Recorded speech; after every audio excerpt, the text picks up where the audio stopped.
Agora uma produção da Central 3.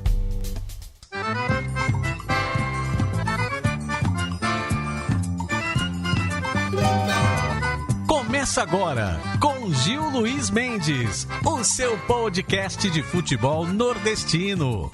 É o Baião de 2, aqui na Central 3. Então vai já pra sala que hoje tem Baião de 2. Ai, ai, ai, ai, mais um que eu sou. De Baião levo sozinho.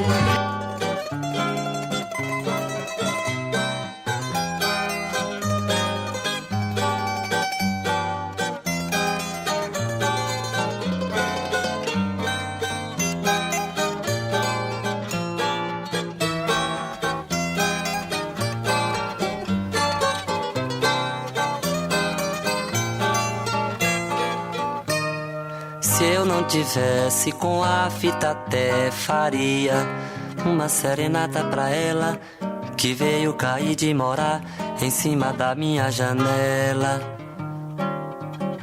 Se eu não tivesse com a fita até faria uma serenata pra ela que veio cair de morar em cima da minha janela. De cima deitada, acordada, sentada na cama, espantando os mosquitos, enquanto eu faço um remédio da minha cabeça, misturando mel de abelha com bicarbonato de sódio, só pra deixar a garganta em dias cobrindo sua surdez. E porque já somos pessoas sem ódio. E no mais, tudo na mais perfeita paz, sendo que eu assumo isso mesmo quando se diz que já acabou. Ainda quero morrer de amor. Vá, se arranque da minha janela, assim é tomar a frente do sol. Tá pensando que tudo é futebol. Baião de 2, edição número 391. Eu sou Gil Luiz Mendes, aqui diretamente dos estúdios Gerd Wenzel, na Central 3, Rua Augusta, com a Oscar Freire. E Vagabundo Não É Fácil, a música que abre aqui o programa de hoje. É um programa muito especial, temos o prazer de receber, sei lá, pela quinta, sexta, oitava vez, ele, Franciel Cruz, que já é sócio aqui nosso. Franciel, meu filho, tudo certo?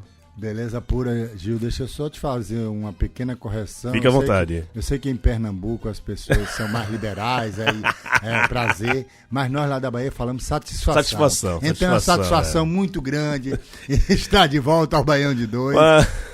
Satisfação orgasmática, quase. Pronto, então tá bom. Que massa, estamos aqui recebendo o Franciel na sexta-feira de meio de feriado, gravando aqui no dia 20 de junho da graça de 2025, quase São João, né? Aqui não tem esse nome, viu, Franciel? Estamos 20º dia de junho, eu não vi uma banderola, não vi um milho, não vi porra nenhuma, nem fogueira, porra nenhuma. Você tem, lá na Bahia já começou, né? Não, a Bahia é o mês todo, porque não é festa só de São João, né? Lá são as festas juninas, que aí pega Santo Antônio, as Trezenas, depois São Pedro, então é o mês todo de festa. E a festa, eu estava até fazendo essa reflexão, a festa mais horizontalizada do que o carnaval. Sim, porque você pega nos interior, 417 municípios. O carnaval se restringe ali a Salvador e, enfim, algumas outras cidades, mas o São João não, o São João é no estado todo. E hoje viemos aqui porque tá vendo tradição já, né? O Ingresia, ele veio aqui, quando lançou, veio aqui falar com a gente. E tá lançando, tá pensando que tudo é futebol. Esse trechinho aí da música Vagabundo Não É Fácil, Nós Baianos, é que de inspiração e dá título também ao segundo livro do Franciel, que é sobre bola, né? Então, é sobre bola, né? A gente tem que pegar a bola e passar ela rapidamente para não criar visgo. E eu dei esse título em homenagem, por incrível que pareça, né? Por incrível que pareça, não. É porque Galvão era meu vizinho. Porra.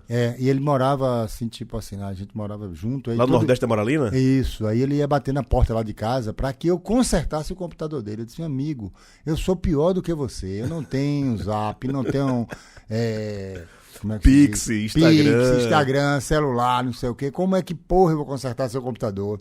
Mas aí, no dia seguinte, ele voltava, porque na verdade ele queria mostrar as poesias novas, que ele escrevia no papel e tal. Queria conversa, não sabia como puxar, né? Não, era para ficar mostrando as poesias, né? Que ele estava fazendo, né, no período já final, né, da vida dele.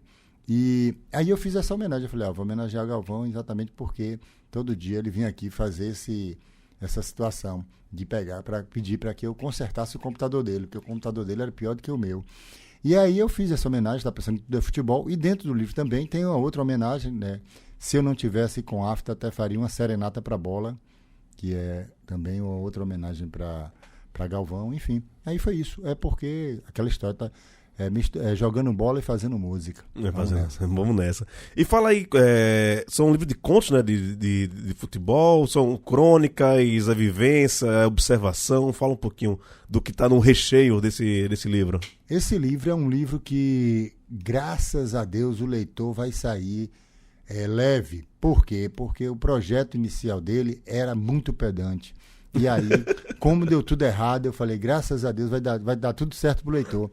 Porque eu tinha escrito, já estava finalizando, uma espécie de uma coisa muito pretensiosa, que era fazer a mistura das nossas modernas tradições, digamos assim, para usar a expressão de Ortiz, que era pegar fazendo um crochê entre o futebol e o carnaval, a partir de ensaios, como eles surgiram enquanto manifestações de elite, depois foram capturadas pelo povo, depois a elite tomou de novo, no que eu costumo denominar, Gil, como uma verdadeira luta de classes, né? Porque a gente não consegue conceber, mas ali está, no futebol e no carnaval, efetivamente, na história recente desses esportes, né, do futebol especialmente, e do carnaval, enquanto elemento constitutivo da vida nacional, está ali, mais do que em qualquer outro canto, a história brasileira se desenvolvendo, né? O cara chega ali, bota a corda para você não pular carnaval, depois baixa a corda, mas ele vai e bota um camarote, aí você vai, tira o camarote, você vai e bota seu bloco na rua, você leva seu pandeiro.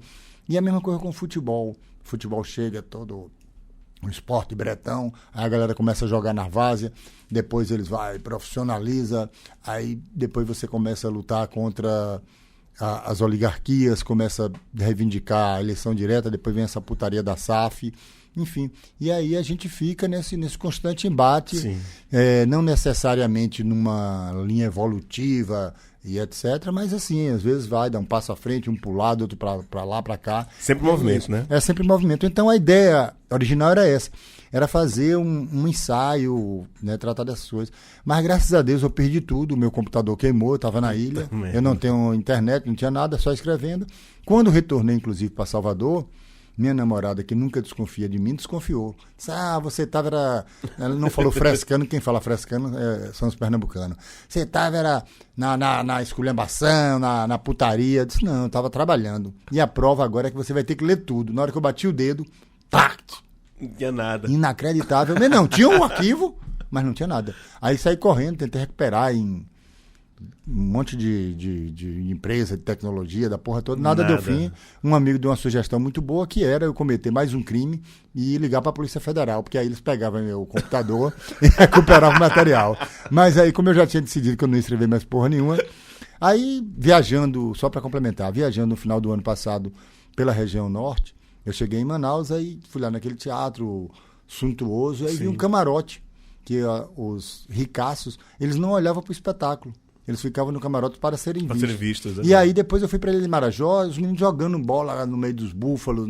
Aí eu falei, porra, eu vou escrever, porque é exatamente isso. A nossa história é de gente que está de novo nos camarotes, sem querer saber do que está acontecendo no futebol. Uhum. E quem está querendo jogar, e quem está querendo ver o jogo, está sendo impedido. Não tem mais nem a fresta para olhar para o jogo de futebol. Eu falei, vou fazer essas reminiscências e contradições. Então, voltando a história. Este livro é um livro de reminiscências e contradições e uma vontade louca de ser cada vez mais radical para fazer o contraponto a esse futebol pasteurizado, vai, né, manter aquela lógica do ódio eterno ao futebol moderno. Alô, Fernando Touro. Então, fazer a apologia do cimento, da arquibancada, dos alambrados, e tentar radicalizar nesse ponto para que o desmantelo não seja tamanho. Porque eu acho que quanto mais a gente se posiciona radicalizando, você vai criando frestas para que as coisas andem, ou não desandem tanto. Cara, isso vem num momento bem específico, né? Nossos clubes estão passando por momentos parecidos, né? De virar SAF, né? Pro Santa Cruz virou a tábua de salvação, SAF é nada. Eu já fiz um programa falando sobre isso, o quão perigoso é isso e tal. E o Vitória também agora tá passando por isso, né? Inclusive eu vi uma fala de Irlan lá na Assembleia e tal. Fala um pouquinho como é que tá essa situação lá no Vitória, a posição de vocês também em relação a isso. Então, na verdade, assim, eu tenho uma posição, porque muita gente esquece, mas o Vitória foi, junto com o Bahia, os 2 primeiros times do Brasil a experimentar esta onda de venda. Do Excel, né? O Vitória foi vendido por Excel e o Bahia se tornou Basa, que era Bahia SA. Os 2 times terminaram na 3ª divisão, que na ocasião 2005. Na ocasião era o subsolo do Campeonato Brasileiro. Não tinha D ainda. Não tinha D. Então os dois terminaram em 2006, o Vitória saiu, 2006 para 2007, o Bahia continuou mais um ano lá. E aí, até hoje, o Vitória tem débito em relação a isso. Eu tenho uma série de questões e eu tenho levantado com as pessoas, que é o seguinte, porque é muito fácil você vender terreno na lua, né? Aí, quando há o desespero, essa facilidade é muito maior. No caso de Santa Cruz, eu acho que é inexorável que se doe tudo. Até o Arruda vão doar, porque as pessoas dizem, não aguenta mais, porque o Santa está sofrendo na Série D já há um tempo e tal, e todo ano chega ali e bate na porta. Mas tem um exemplo do Fortaleza que ficou 7 anos, né? Sim. Na Série C, e agora subiu, agora está numa fase ruim, mas subiu. E chegou em um lugar que ninguém esperava. Que ninguém esperava do Fortaleza, e chegou sem ser SAF. Exato. O Vitória, depois de mais de 100 anos, conquistou um título nacional de pontos corridos, sem ser SAF e sob o signo da democracia, sendo o clube brasileiro com o maior número de conselheiros vindos da arquibancada, do cimento da arquibancada, né? Pessoas da periferia, mulheres que lutam pelo direito das mulheres de jogos, feministas retadas, Beth, Cecília, fizeram parte, Cecília faz parte do conselho, Beth fez parte do conselho. Então, assim, essa lógica que nós temos mais de 50 conselheiros desse tipo de gente. Então, a gente tá nesse momento do Vitória. Só que o que é que ocorre? Como o Bahia foi vendido, né, que eu brinco, para a ditadura árabe, e conseguiu uma vaga na Libertadores, e aí você cria esse parâmetro. Eu vou para a Libertadores se eu for vendido. Amigo, não é assim. O Vasco foi vendido e teve que voltar atrás, porque assim, você não pode pegar apenas um exemplo. É óbvio que essa porra dessa lei feita por Cascatinha, você sabe quem é Cascatinha, né? Não, diga aí. Cascatinha é aquele filho de César Maia que fica, meu garoto, meu pai. Ele que fez essa porra aí, ele foi lá no Congresso para fazer esses benefícios para a SAF. Então, os clubes vão ter que virar SAF para poder conseguir os benefícios fiscais, porque se continuar a associação, está lascada. Só que a gente tem que discutir qual modelo vai ser implantado. É um modelo de você não ter nenhum resguardo da associação, é de pegar e entregar tudo. Como é que vai ser feito? Então a gente tem que criar alguns mecanismos para que a coisa não desande. E aí, nesse criar mecanismo, como as pessoas estão na pressa, na urgência, na loucura de vender, dizem que você está querendo tumultuar. Sim. E a questão é essa, porque se você diz, olha, vamos ter cuidado, o Gama, o cara colocou anúncio no jornal para que o comprador voltasse, que o comprador sumiu. Aí o cara, você está querendo comparar o Vitória com o Gama? Eu disse, não. Já que pode pegar, então pega, já que está no Gama, pega o Vasco da Gama, que o cara pegou e entregou, tá lá a porra do clube lenhado. Pega um time do... O Curitiba. É isso que eu ia dizer. Pega um time do top do Vitória, que é o Curitiba, tá lá na Série B, mofando há séculos e séculos. Teve protesto aqui na Faria Lima, um dia desses da torcida do Curitiba, porque Ike Batista, um dos donos do time, é uma putaria da porra. Não, é isso. E o Curitiba tá lá na Série B sem sair pra lugar nenhum. Então, as pessoas estão achando que a SAF é a panaceia. Óbvio que vai ter que fazer por conta dessa putaria dessa lei que concede benefícios fiscais. Só que você tem que saber qual tipo de mecanismo que você vai utilizar para que o clube não seja destroçado.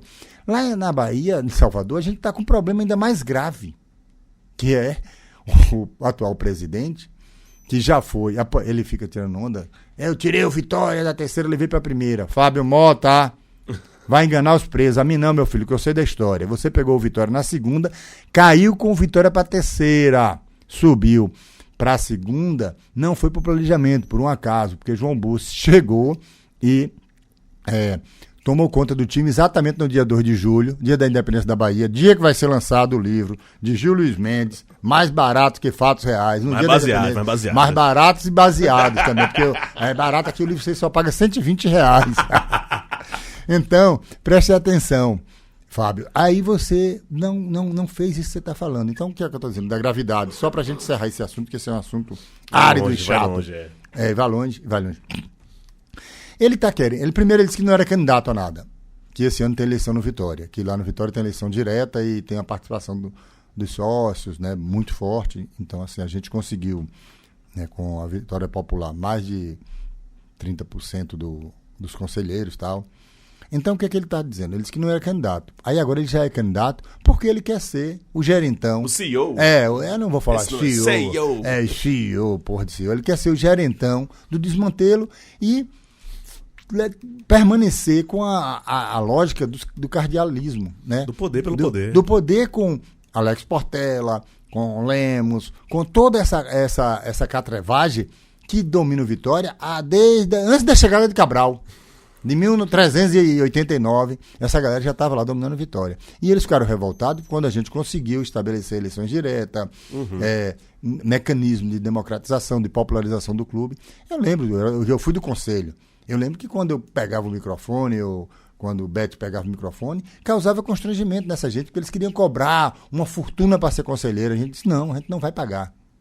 E aí judicializamos a porra, porque era tipo assim, para impedir a casta, formar a casta, né? Não só do conselho, eles querem essa casta de volta. Então, é bom que a torcida do Vitória fique atenta para não cair em golpe, tá bom? Vamos nessa. É esperto. Só voltando pro livro aqui, outra questão que eu queria levantar contigo.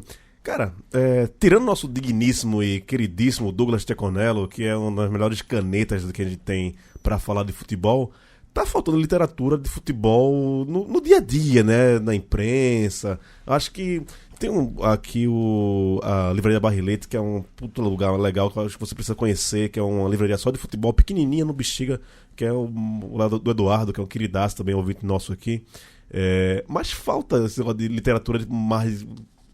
A gente vê muito futebol hoje, como era legal antigamente, bota aquelas imagens, aqueles rios de jogador jogando, não sei o quê, muita rede social, mas literatura, que a gente gosta de pegar algo assim pra ler, uma leitura vasta, profunda lá sobre futebol, tá faltando isso, né, Francis? Então, eu acho que aí nós temos um pecado original, Gil, especialmente no campo da esquerda, porque, veja bem, se a gente pega um dos nossos grandes escritores, Lima Barreto, ele chegou a fundar uma liga contra o futebol. Se a gente pega outro gênio da literatura brasileira, que é Graciliano Ramos, ali no início da década, final da primeira década, início da década de 20, ele escreve uma crônica sob o pseudônimo de J. Calixto, dizendo: dediquem-se à capoeira, porque o futebol não tem futuro aqui. Então, o futebol aqui no Brasil, ele chega, né, nessa lógica da esquerda, da literatura, dos próceres da literatura da esquerda. Contra a burguesia, que futebol era coisa... Exatamente, é isso que eu ia dizer. Né? Dando o carimbo, eles não estavam sem razão diante da conjuntura. Sim, exato. Né, isso. Por exemplo, é óbvio que se Lima Barreto tivesse visto a popularização do futebol, as pessoas jogando futebol na várzea e tal, é óbvio que ele ia ter uma nova concepção. Mas eu estou dizendo do pecado original é isso, porque a gente tem logo no início essa história.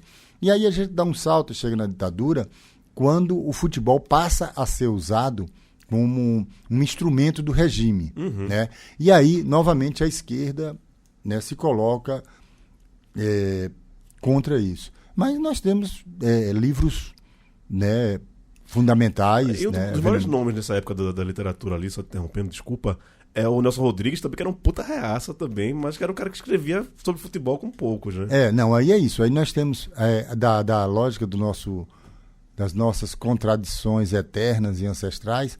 Eu estava falando isso ontem, lá em Belo Horizonte, ontem no Belo Horizonte, lá no lançamento, que Nelson Rodrigues, hoje, o discurso dele, assim como naquela época, que é ser um puta reaça, é o discurso mais revolucionário que você pode aplicar esse futebol que eu chamo hoje, que é um futebol de corrida de cavalo. Porque você perdeu a possibilidade do drible, você perdeu a possibilidade do encantamento, perdeu a possibilidade daquilo que Pasolini falava do futebol poesia. Ai, Franciel, você quer voltar ao passado? Não quero voltar ao passado não, porra. Eu sei o que é futebol, eu sei que futebol precisa de preparo físico, sei de tudo isso. O que eu estou lhe dizendo, eu quero lhe dizer é que é o seguinte, a gente hoje está movido aos cabeças de planilha. Então, a questão que eu acho que falta da literatura, que falta o sonho e que falta a vibração e o atrito e tudo isso, é porque hoje quem domina o futebol são os cabeças de planilha. O cara foi dizer assim, porque fulano de tal olhou 18 vezes pro telão e ele respirou 49 vezes com o nariz esquerdo. Puta que pariu, porra, sabe? Assim, isso é uma merda. São os cabeças de planilha que os caras sabem todos os números, todos os dados, de quantas vezes o cara coçou a orelha durante o jogo. E aí, por exemplo, tem 2 lances fundamentais que eu fico falando dos cabeças de planilha. O primeiro lance é da Copa de 82.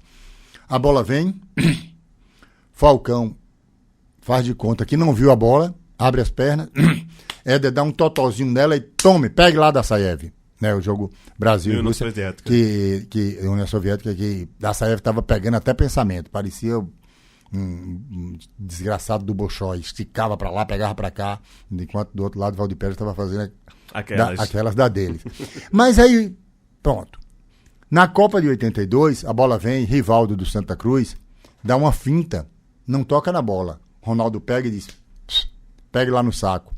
Aí nós vamos para os cabeças de planilha. O que é que Rivaldo fez? Nada. O que é que Falcão fez? Nada. Na assistência, não entra primeiro para começar, essa porra de assistência. Quem dá assistência é SAMU, porra. O cara deu passe. Assistência. Quem dá assistência é SAMU. SAMU 192, você liga para lá e você pede assistência. O jogador dá passe, de toca ali, tocou a bola, negócio, sei o quê. Porque fica até a porra da linguagem que a gente incorporou também. Né?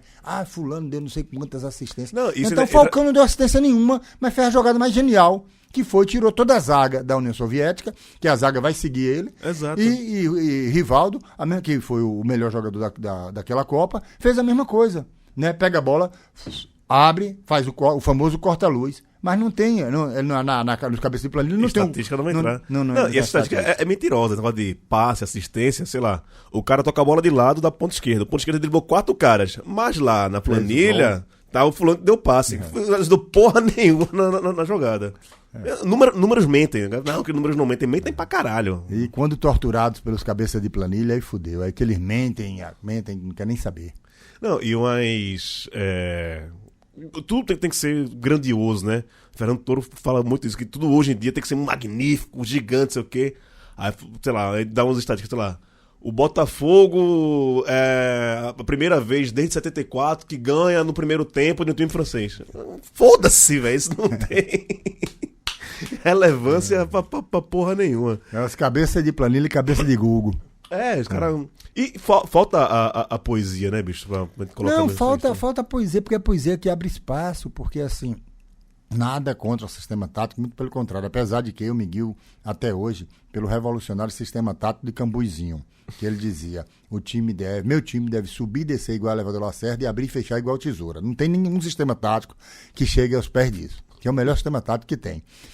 Mas falta, por exemplo, criar o espaço. Né? Porque cada vez mais você tem menos espaço. Sim. Se você não tem alguém para deslocar, não que o cara vá ser o fominha que sai driblando todo mundo, não é isso. Até porque a lógica do futebol é a lógica da coletividade. Sim. Não vou pensar na lógica da coletividade. Só que dentro da coletividade, você tem que ter o diferente, tem que ter a pessoa que pense o jogo. Você vai olhar, por exemplo,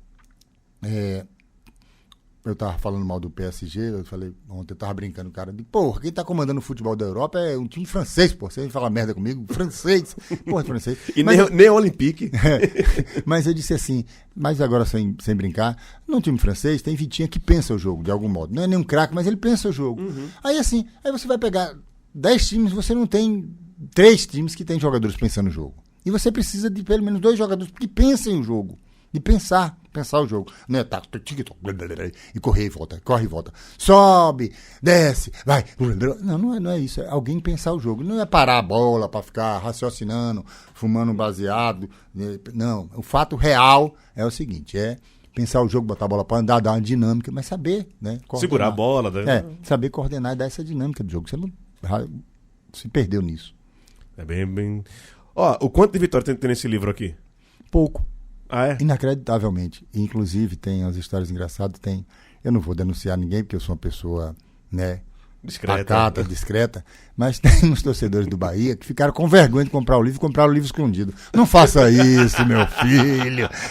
Aí, já tem outro que pegou e comprou o livro e botou uma capa tricolor. Olha que filha da puta. Mas assim, tem pouco de vitória, por incrível que pareça. É um livro mais sobre reminiscência. Eu começo esse livro falando da primeira vez que eu vi Garrincha jogar. Que já começa de uma loucura que eu achei que era efeito da menina Maria Joana, que estava atrapalhando meu pensamento. Sim. Porque eu pesquisei no Google, pesquisei em tudo quanto é lugar e não tinha esse jogo, né? Esse jogo. Mas você viu. Mas eu vi o jogo e vi as coisas que eu conto no jogo, porque lá, na verdade, no estádio que Joviliano Dourado Lopes, o Campão, ele era dividido 2 arquibancadas. Então, entre uma arquibancada e outra, tinha um fosso e a cabine do locutor, tal, quando tinha locutor. E a lógica de todo jogo era ficar a galera do lado de cá jogando pedra na galera do lado de lá e vice-versa. Então, era uma guerra de pedras. Parecia a intifada. E nesse dia que Garrincha foi jogar lá, eu me lembro que não teve pedra de um lado para o outro. Então, quem ficava do lado esquerdo jogava pedra, quem ficava do lado direito jogava a porra toda.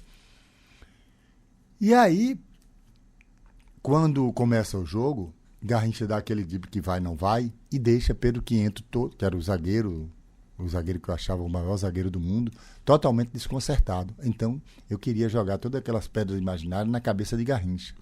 Só que depois de séculos, pelo menos no meu relógio imaginário, a bola voltou para o pé de Garrincha. E aí aquele fantasma não conseguia mais dar o drible. Aí Pedro Quinhento pegou a bola, segura e Garrincha cai. E aí eu queria jogar as pedras na cabeça de Pedro Quinhento, porque ele ter feito aquilo com aquele fantasma que não estava lá. E aí, em falar em fantasma, a história é que eu procurei em todos os lugares e não tinha. E aí eu comecei a ligar, telefonar e tal, telefone fixo, porque eu não tenho um celular, e mandar e-mail pro povo de Irecê. Teve esse jogo ou não teve esse jogo? Aí um amigo me mandou uma foto de Garrincha jogando um cinzeiro, sim, batendo na cinza, batendo na cinza, e disse, eu tenho esse cinzeiro aqui até hoje e tal, e foi isso mesmo que aconteceu. Eu falei, puta que pariu, graças a Deus.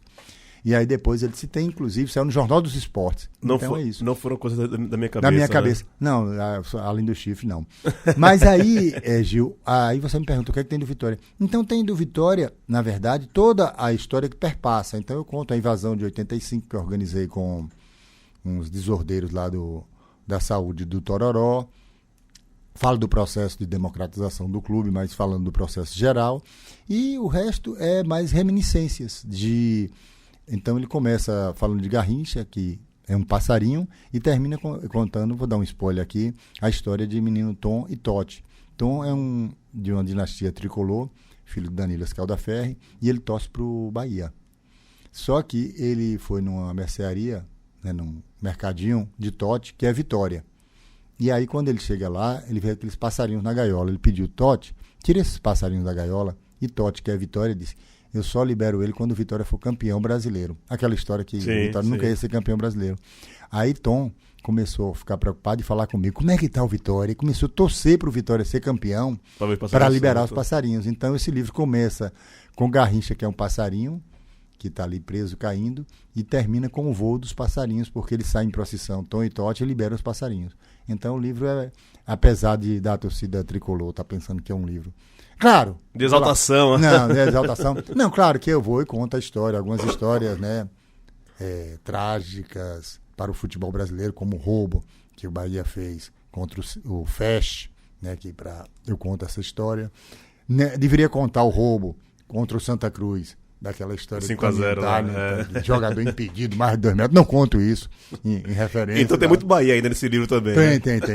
Mas não muito, conforme diria meu querido André Alzeda, disse, você sacaneia o Bahia, mas eu pensei que você fosse sacanear mais, eu tô feliz com isso. André Alzeda, esse é um gigante também. Ele disse que o livro era muito bom, ele achando que ele quer me enganar, que ele é um livro de graça. Não, meu filho, você tem que pagar e comprar de novo, se você quiser outro. E, Franciel, entre o Ingresia e esse aqui, o Tapetando Tudo Futebol, são quantos anos? São 5 anos? 7 anos. 7 anos de um pro outro, né? E... Por que isso? Pode ser. Então, foi porque quando eu terminei a Ingresia, eu fiz muito de forma, como você também, a gente faz de forma artesanal. Sim. E aí, o Ingresia, sem falsa modéstia, ele acabou superando qualquer expectativa que eu tinha pensado. Cara, eu acho que é um dos best-sellers independentes do Brasil, assim. A gente que faz organicamente feita a gente, que é o editor de uma pessoa só. Pô, vendeu o quê? Vendeu uns 3 mil.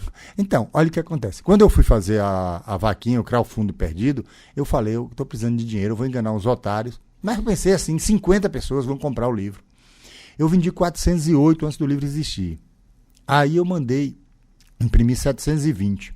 Aí voou. Aí eu mandei imprimir 280. Aí voou 1000. Aí eu falei, vou dar uma pausa, porque eu tenho que pegar o endereço de cada pessoa, dedicar, porque eu acho que quem sabe de seus cuidados para ler o que você está escrevendo... É o mínimo de carinho, o mínimo de carinho que você tem que fazer, né?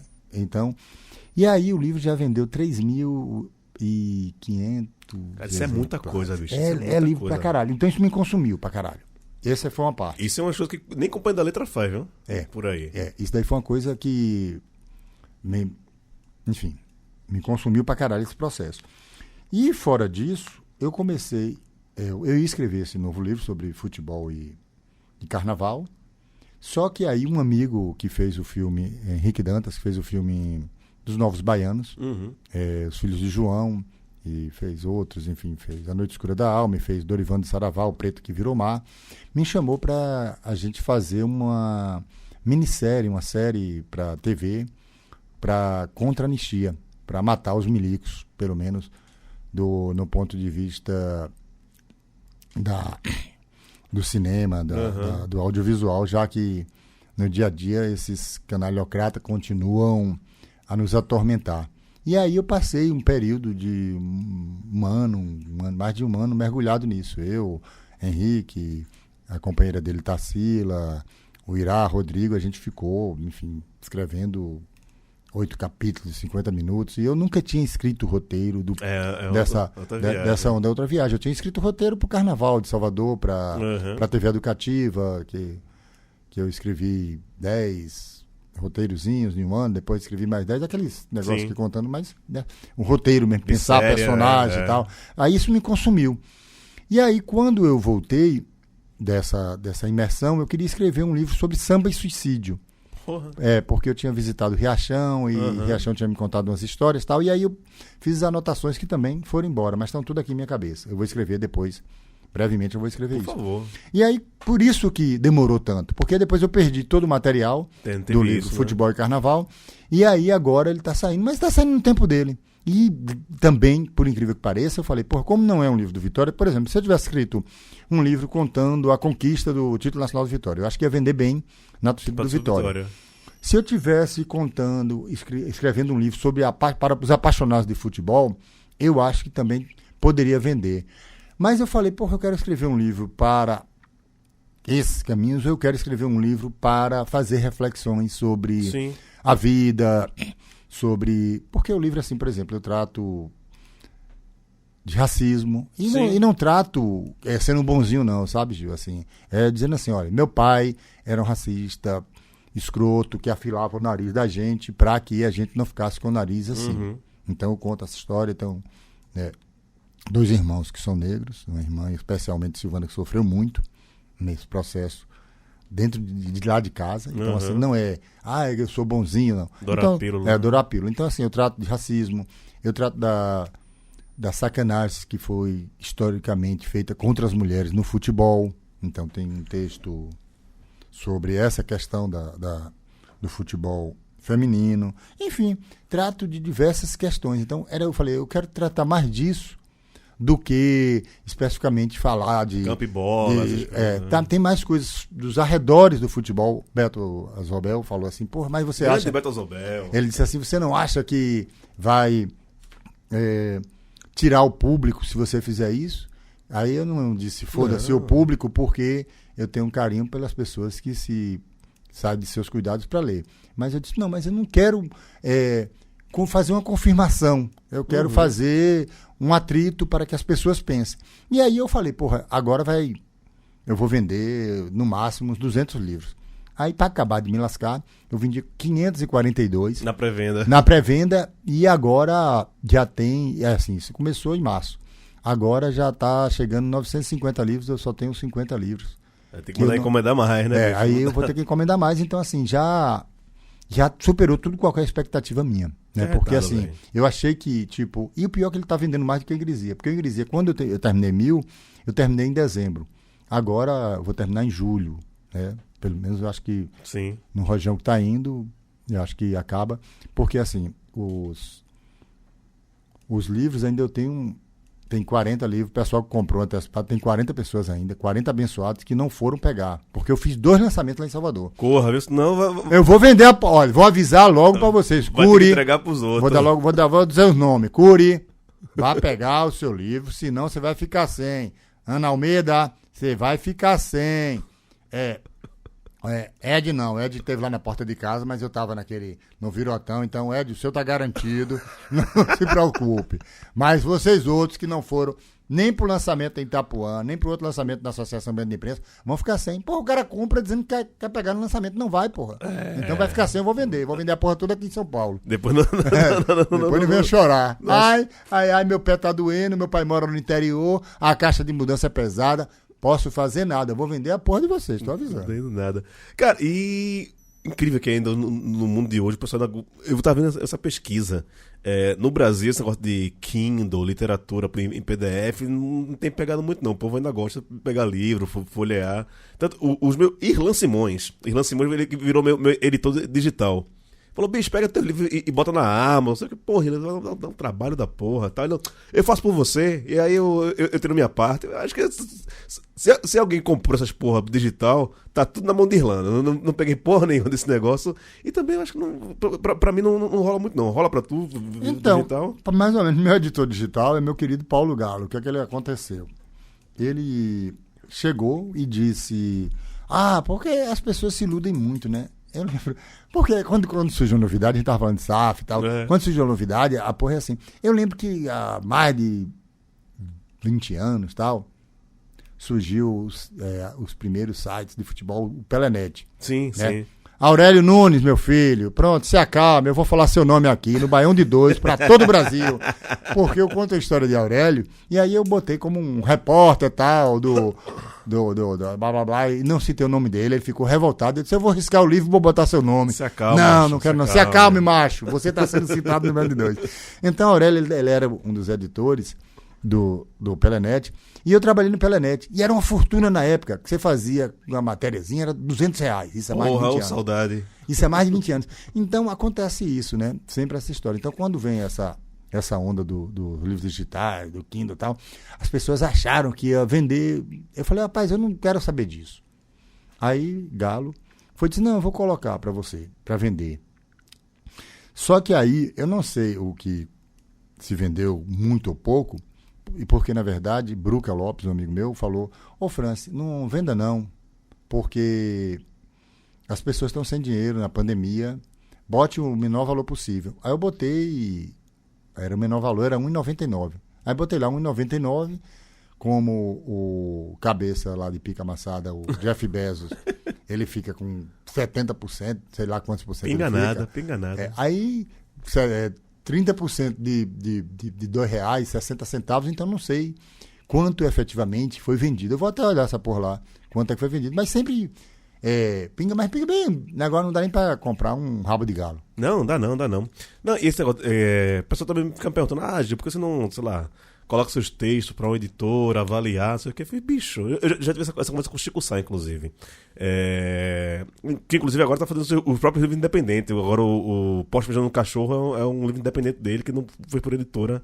Que é isso, pra você ganhar, sei lá, hoje a gente vende o livro a 40 conto, 50 conto. Se levar pra um editor, você ganha 5% no valor do preço de capa. Aí eu passo um ano escrevendo pra ganhar 3,50, 5 conto. E lógico, a editora tem todo o gasto dela também. Mas depois que eu aprendi com o caminho das pedras, tirar um ISBN, achar a impressora, eu prefiro muito mais, né, pegar 50% do valor do que eu gastei e vem todo pra mim, né? Não preciso me submeter a isso, né, Francis? Não, exato. Foi muito engraçado essa história, porque nesse livro, eu botei lá, né? Aí falou sobre isso, naquela cachaça que a gente tomou lá em Salvador, a gente conversou sobre isso. Eu criei o selo editorial Dança de Rato. Aí o pessoal olhou o negócio e disse, porra, esse livro seu tá bonito com uma porra. Eu queria lançar por esse selo editorial Dança de Rato. Eu digo, não existe não, amigo. Foi eu que criei, porque é exatamente... Bom, é a logomarca, né? A logomarca foi meu querido Gil Maciel, que é lá da Alagoas, que criou. Mas aí é exatamente isso, assim. Primeiro, a editora, ela vai lhe dar um prazo. Ela vai querer que você escreva de um jeito. Ela vai lhe dar a fórmula. Amigo, eu não quero fórmula. Eu não vou escrever do jeito. Eu não vou escrever no tempo que você quer. Então, assim, eu vou fazer do meu jeito. Eu sou o Frank Sinatra do sertão. Né? Vai ser daquele jeito. Bora Vitória. Sabe? Porque senão, assim, aí eu tô te falando de mim, mas nada contra as editoras, claro. Quem quiser e tal. Lance seu livro, quem não quiser ter trabalho. Cuidado, tem muita editora pilantra aí, né? Que você tem que pagar pra publicar, fica esperto. Também fica ligado nisso também, porque tem golpista a todo minuto. Mas assim, claro que tem editoras sérias e tal, e quem quiser fazer, não ter trabalho. Mas assim, eu gosto de dar pitaco. Essa capa do livro, por exemplo. Que é bonita que sua porra. Eu briguei pra caralho, né, nessa capa do livro. Porque vai assim, vai ser assado, vai ser. Pra até chegar nisso... A contracapa é mais bonita, viu? Compre o livro pra saber porque a contracapa é mais bonita que a capa. Sim, falar em comprar o livro, presta atenção, pessoal. Já vai passar essa porra, vai passar depois, né? É que você vai lançar... Vai no ar depois. Daqui a pouco eu escuto, mas tipo...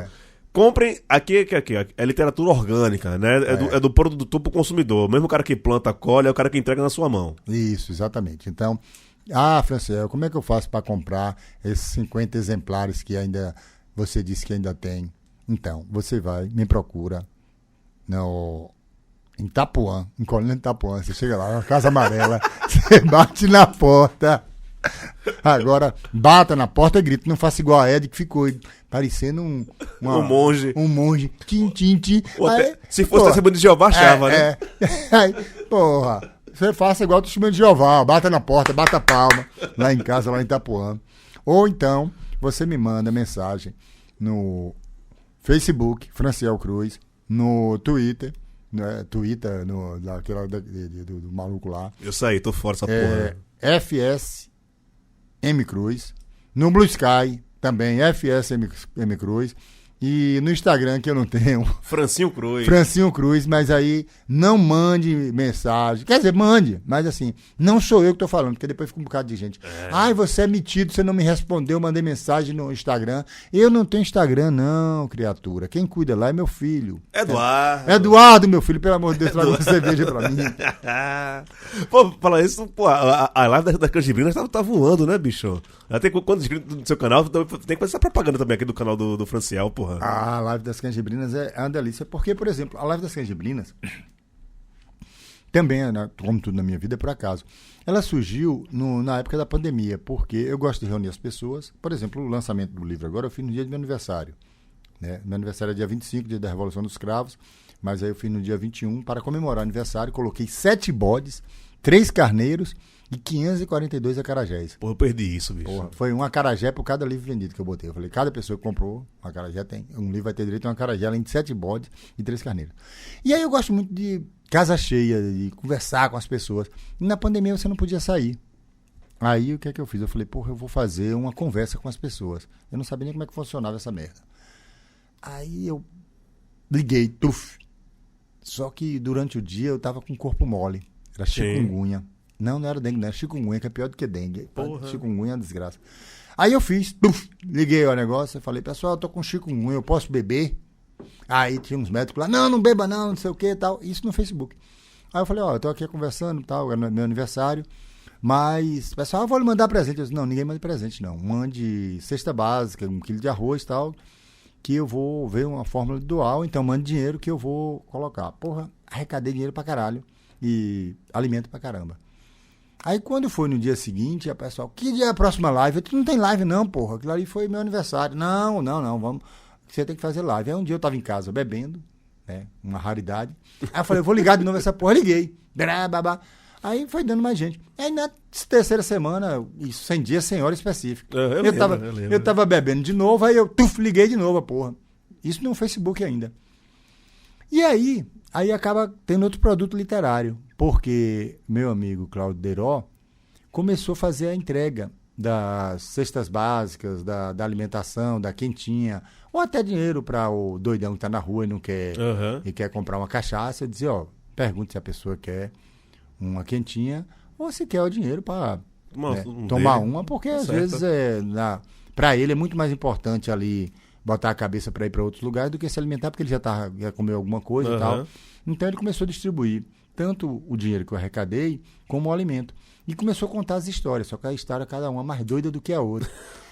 E aí passou um tempo, teve isso também, por isso que eu não teve outro lançamento, porque eu passei o tempo editando esse livro, que é um livro massa pra caralho, chama-se O Motoqueiro Esterilizado, porque ele parecia um astronauta, dizia que ele estava todo esterilizado, e Os Invisíveis, que era a população de rua. Então, foda. Acabou da live, acabou sendo, a Live das Canjibrinas surgiu e acabou produzindo, né, de alguma forma, esse livro, gestando esse livro de Deiró. E aí depois um amigo foi e disse, rapaz, sai desse negócio de Facebook, bote no YouTube, porque eles deixam lá tudo organizado. Sim, então, quando as pessoas quiserem pesquisar. E aí foi isso. Aí hoje já tem... Quantas edições? Já passou das 200 aí, né? Já tem mais de 200 edições, tem gente pra caralho. Só não tem mais gente do que no Twitter, que tem desocupado pra caralho, mas assim, lá a interatividade é muito maior. Sim. Né? Porque aí, toda live que eu faço tem mais de 1000 pessoas. Né? Então é gente pra caralho, pra uma coisa também que é artesanal. E outra coisa, não tem dia... Não tem periodicidade, né? Não tem dia, não tem hora, não tem nada. É na hora que eu chego em casa. Se eu estiver comendo água, eu digo, atenção, Brasil, vai começar. Em 10 minutos, né? O povo aparece. Aí o povo vai aparecendo, porque eu gosto assim, não gosto de nada de travado, não. Então eu gosto muito do improviso e do improviso. Assim, lá a maior parte dos assuntos é política, mas não só política, né? Você já viu você falando de música, falando um monte de coisa. Literatura, por exemplo. Agora eu vou entrevistar aquela menina que fez o livro Como Nasce um Miliciano, Cecília Oliveira. Querida então, Cecília, beijo pra ela. Lançou agora também no Rio, um dia desses. Lançou agora dia 16, aí a menina que tá fazendo assessoria me mandou o livro e tal. Aí eu falei, se ela tiver afim, a gente conversa. Aí vou também entrevistar a Aline Passos, que é lá de Sergipe. Sim, queridaça também. Que lançou o livro Humanismo de Mercado. A Aline era minha fonte lá quando eu era repórter da Ponte. Um monte de coisa ela me explicava. Então, lá, assim, aí também. Faço entrevistas também. Agora as meninas têm que ter muito cuidado, porque os 2 primeiros entrevistados, que foi Mário Muqueca, meu amigo. Eu vi do Mário Muqueca, eu ri com sua porra, bicho. Foi preso 13 vezes por negócio da conta. Morreu. Aí o segundo entrevistado, o Wilson Aragão, meu queridíssimo parceiro de Raul, bateu as botas. Então, menina, vai devagar, bota uma na frente da outra. Eu ia até falar pra minha assessoria, falar com você também, mas agora depois dessa eu acho melhor parar nossa conversa por aqui. Não, Gil, mas antes do dia 2, então, vou pedir pra menina, porque a Aline já lançou o livro dela e Cecília também já lançou e você vai lançar, então... Não, pode ser depois. Não, vamos ver, se a gente marca antes do lançamento. Vamos fazer. Porque eu chego em Salvador dia 25, porque agora eu tô aqui em São Paulo. Tá pra São João aqui, bicho? De São Paulo eu vou pro Rio. Pra São João no Rio é menos ruim. Aí do Rio eu volto pra Salvador, aí chego em Salvador dia 25, então... Antes do lançamento, a gente pode ver como fazer uma live também das Canjibrinas. Bora. Fechou o pacote. Você me ajuda demais, né, nessas coisas. Sobre o livro ainda, tá aqui em São Paulo pra lançar aqui, já passou por Minas, por... Como é que tá sendo o feedback, né, que o pessoal fala, a receptividade ao seu texto novo aqui no Tá Pensando Que Tudo é Futebol? Feedback pra mim é quando é um baseado bem fininho, é o feedback, é o filho, só o filho do back. Rapaz, Antes feedback, filho de rapariga. Tá sendo, olha, sem demagogia, até porque não faz parte de... Eu tenho muito defeito, menos a demagogia. Mas é impressionante, assim. O primeiro lugar que eu saí foi Recife, né? Que eu fico sacaneando. É que você ama demais, né? Tem que ser a estreia lá, né? A estreia foi lá. E aí, pra você ter uma ideia, eu ia lançar de 3 da tarde a 8. Aí a torcida do Santinha, o pessoal da Cobra Coral, tinha um jogo no domingo. Santo Souza. Não, foi não. Foi Santa e... Foi de antes, né? Foi agora, domingo. Tá. E aí, eles queriam ir pro estádio. Aí eu, em vez de chegar às... Tu devia ter feito o lançamento na frente lá do Arruda, porra. Não, o ônibus do Santa Cruz passou na frente do bar, porra. Porque na Rua da Aurora eles passaram sim. lá. E aí eu antecipei pra 13. Só que eu cheguei 13 caralhada, que eu não sei que horas era, que eu não uso relógio também. E aí 2 torcedores de Santa Cruz já tinham ido embora na agonia pra ir ver o jogo. E aí começou 13h30, mais ou menos, e foi até 1h30 da madrugada. Puta que O bar fechou e aí eu continuei ainda em outro lugar. Então, vendi livro mais do que deveria, fiz gafe pra caralho, porque aquela história de dedicar, eu vou perguntar pra pessoa o que a pessoa faz, é filho de quem? Você é filho de quem? Que eu sou lá do interior, que você pergunta, sim. Eu sou dos Mendes. Você é dos Mendes? É Gil dos Mendes e tal. Gil de Cessa. Gil de Cessa. E aí, rapaz... O menino chegou e eu já tava mamado. Aí eu falei, você faz o quê? Ele disse, sou cineasta. Aí, na hora, querendo falar alguma coisa, a língua... O cineasta pernambucano. A língua já Mole. Aí eu falei, gosto muito daquele seu filme Cinemas, Aspirinas e Urubus, porque eu queria falar, não ia falar dele. Aí ele foi, disse, mas não sou eu não. Meu nome não é Johnny, eu sou Hilton Lacerda. Era tatuagem, porra. Eu falei, porra! Não, mas aí, claro, aí na dedicatória eu botei... Quero ficar no seu corpo, feito tatuagem. Aí eu me redimi. Não ia perder, né? Não ia perder. A mesma coisa foi em Minas, rapaz. O cara chegou e me deu uma Claudionor. Boa demais. Uma cachaça Claudionor. E o outro me deu uma cachaça carinhosa. Que Essa eu não conheço, não. É uma cachaça artesanal de Perdões. Aí eu fui e fiz a dedicatória. Tomara que esse livro seja tão gostoso quanto a carinhosa de Perdões. Aí eu peguei o livro aqui, dei pro cara e disse, você vai se emocionar com a dedicatória. Na hora que o cara olhou, carinhosa.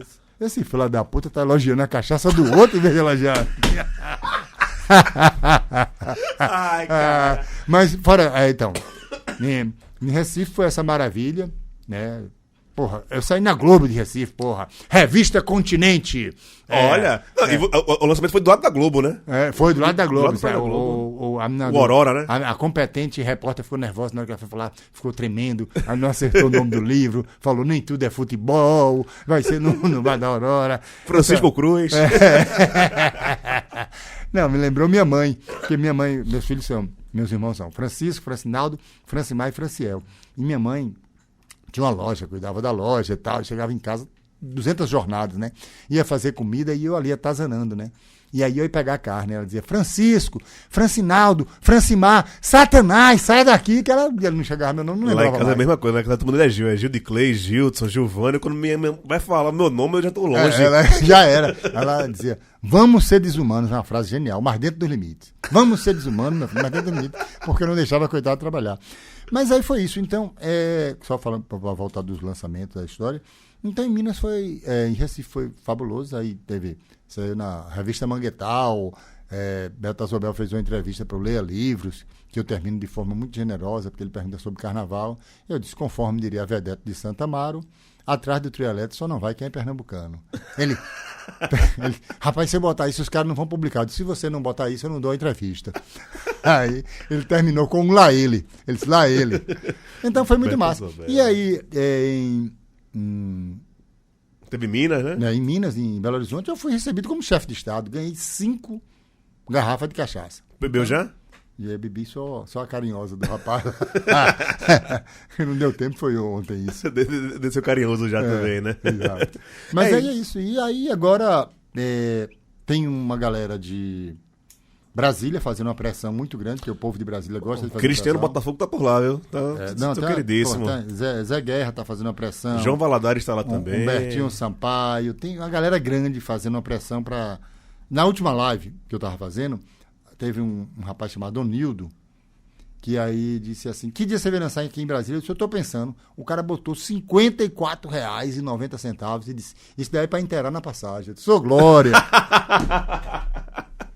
Pô, eu tô precisando ir pra Brasília também. Precisando não, mas eu queria. Tem uns amigos lá que estão enchendo o saco pra ir em Brasília. Vamos ver isso aí. Já pega lá, vai pra Chapada, faz um negócio lá. Pra não voltar. é isso, assim. Olha, por incrível que pareça, essa viagem toda que eu tô fazendo, como eu comprei as passagens antecipadas, saíram muito baratas. Né? Muito baratas. Tudo organização. Tudo organização. Pra você ter uma ideia, eu vou falar o preço. Pra ir pra Belo Horizonte, São Paulo, Rio de Janeiro e voltar para Salvador, 1.000 conto. Tudo. Bom. Tudo. 4 viagens. Tem que se planejar. Sendo planejado, dá tudo certo. França, para terminar daqui para frente, para onde você vai com esse livro? Quem quiser te achar, fala aí da live das Canjibrinas, quando lá tá no YouTube. Comprar teu livro, já falou aqui qual os caminhos. E esse projeto de carnaval, fiquei interessado, viu? Então, eu vou fazer... Só pra terminar, só pra não perder, eu tenho uma ideia massa também de livro de carnaval, só que é no carnaval de Recife. Tem lá um bordão que é toda a irreverência do fulião pernambucano. Isso é um bordão jornalístico. Quando tá no Galo da Madrugada, o cara manda lá, e aí, como é que estamos aqui no Galo da Madrugada? Estamos aqui com toda a irreverência do fulião pernambucano. É sempre a mesma frase. E a outra frase é, a festa não tem hora pra acabar. Eu sempre tava nas dúvidas qual seria o título do livro. Arrumei o título, vai ser essa, toda irreverência do fulião pernambucano, pra contar causos de carnaval. Mas eu pensei em fazer um livro de contos, chamar cada um amigo pra escrever um conto e tal. Mas como também para juntar muita gente pra fazer um livro, eu já fiz isso, dá uma dor de cabeça. Tem algo que eu não contei, que praticamente acabou o estoque de lenço lá em Recife, porque eu fiquei muito emocionado, porque eu não sabia que tinha carnaval em Pernambuco. Quando o pessoal me falou, tem carnaval aqui em Pernambuco, você já viu carnaval em Pernambuco? Eu disse, tem carnaval em Pernambuco? Eu comecei a chorar, porque eu não sabia que tinha carnaval em Pernambuco. Então eu fiquei emocionado. Eu fiquei emocionado pra caralho. Olha, só lembrar disso eu começo a chorar de novo. Então, mas se compõe. O livro sobre o próximo livro que eu quero escrever, na verdade eu estou nesse dilema. Se eu escrevo o livro sobre samba e suicídio, que é uma história sobre a mão desobedecer ao cérebro e à batida do coração, né, tendo isso como mote, ou se eu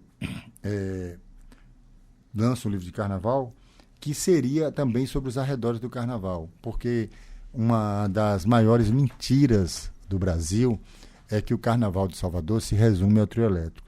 Na verdade, é assim... É o estereótipo. É o estereótipo, né? Como tem o estereótipo de que no Rio Grande do Sul só tem branco, quando na verdade... A Ubanda nasceu no Rio Grande do Sul. Não, o Dia da Consciência Negra é de lá do Rio Grande do Sul. O maior número de terreiros no estado do Brasil está no Rio Grande do Sul. E aí tem essa colhuda de que Bahia, terra da magia, da alegria tal, e do trio elétrico. E,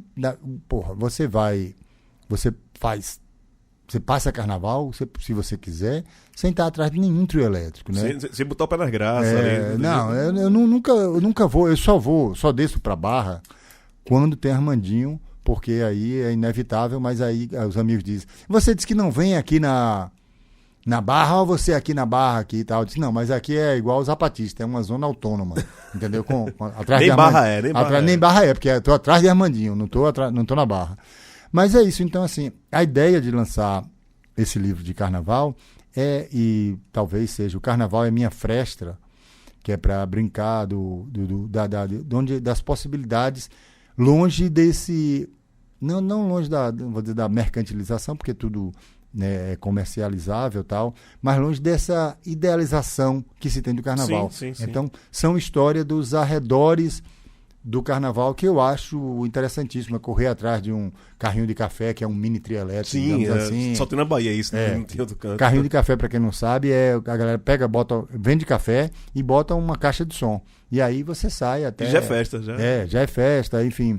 E ver o Ilê no Curuzu, é você ir para o Garcia, ver a mudança do Garcia, ver, participar, fazer striptease, a porra toda, porque é um espaço que você não tem corda. Então, assim, eu lembro que quando estava no auge da monocultura do axé, só pra gente encerrar, meus amigos todos saíam de Salvador, ia pra Chapada e tal, e eu fiquei lá resistindo porque eu ficava nesses arredores do carnaval. Uhum. Então eu ia ver os blocos de reggae, os afoxés, porque assim, o trio elétrico chega em meados do século passado. Só que antes disso você já tinha os afoxés, você já tinha os candomblé de rua. Vindo do você já Recife, tinha- os trios, viu? Você já tinha tudo isso, né? Pois é, desgraçado o Carnaval de Salvador, porque você tinha um carnaval de rua, o candomblé de rua. Não, brincadeira, eu adoro trio elétrico. Inclusive, uma vez, rapaz, porque eu gosto de fazer umas misturas, e tinha uma porra chamada Príncipe Maluco, que os caras que vendiam raspava Ropinol e Optalidon. Puta que pariu.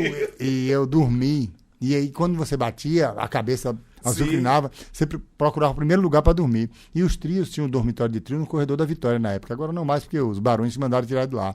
E na hora que eu vi aquele negócio ali aconchegante, eu entrei debaixo do trio para dormir. E aí, rapaz, quando foi de manhã, de madrugada, sei lá que hora era, eu fui salvo por um cachorro, porque quando o cara ligou o trio, o cachorro deu um grito, o cachorro estava deitado do lado de mim, deu um grito, e eu acordei, porque senão hoje era caco de tudo quanto era gente, o trio tinha passado por cima de mim. Então acho que eu tenho um receio de trio por causa disso. Seria poético morrer. Só não Só fica embaixo do trio elétrico que morrer. E morreu. Só não vai atrás do trio elétrico quem foi atropelado por ele. Quem ficou embaixo não Quem foi ficou atrás. embaixo. Então, mas vou fazer esse livro de carnaval. Esse livro de carnaval eu quero contar essas... Também, assim, em termos de crônica. E depois esse outro vai ser um romance. Aí acho que vai dar um pouco mais de trabalho. Eu vou também sem pressa, porque eu não gosto de agonia. É no fluxo. Então agora eu quero lançar esse livro. Tem umas feiras literárias que eu vou participar. Já está certo a Flica, que é a feira mais charmosa da Bahia, que é lá em Cachoeira. Teve no lançamento do Igresia, teve a Flipelô. Na Flipelô, não me chamaram. O que foi que eu fiz? Peguei um isopor, enchi de livro e botei um estandarte. Festa que eu não sou convidado, eu boto um isopor na porta. Então, me convidem pra festa literária, senão eu vou botar a porra do isopor na porta de vocês. Vocês estão avisados. Que tática do caralho. Franci, valeu. Tamo junto. Sempre um prazer conversar contigo. Tá com saudade da porra de tu. E é isso. Valeu, viu, meu querido? Valeu, mas não foi um prazer, não. Foi uma satisfação, viu, meu filho? Valeu. Espero uma certeza. Você me deixa doído, mas só não me deixará doido. Porque isso já sou.